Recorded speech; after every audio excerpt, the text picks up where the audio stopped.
i sestre, ovdje smo nas dvojica, znate, mi smo sad novi youtuberi, najnoviji.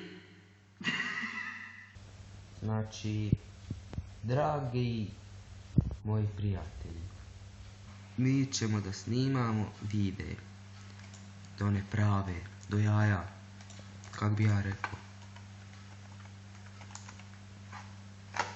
Ova budala nešto radi. Prijavljeno, ulogiramo se na Face. Kaže se, ulazi u Face, a ne ulogiramo se. Neće ovo ići na YouTube ovaj video. Ići, dobar video. Aj sad. Gledaj, znači, šta sam napravljeno pričati? Da, mi ćemo pričati o svačemu, o diskriminaciji debelih ljudi, o svijetu inače.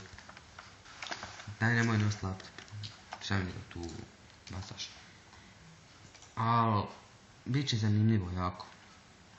Pošto smo mi jako pametni, mi to želimo podijeliti s vama.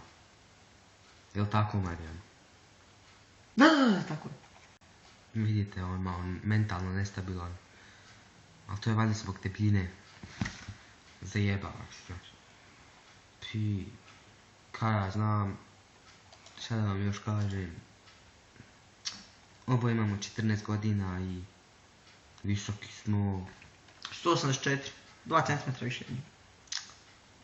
Ali si deblji.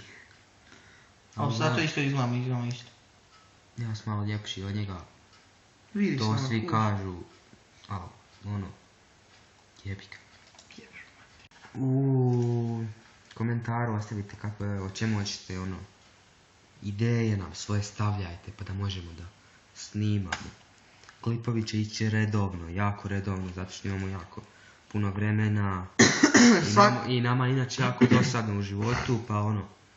A dobro, nije baš toliko dosadno da mi je baš dosadno, ali ono, malo mi je dosadno. Da, malo nam je dosadno. Da.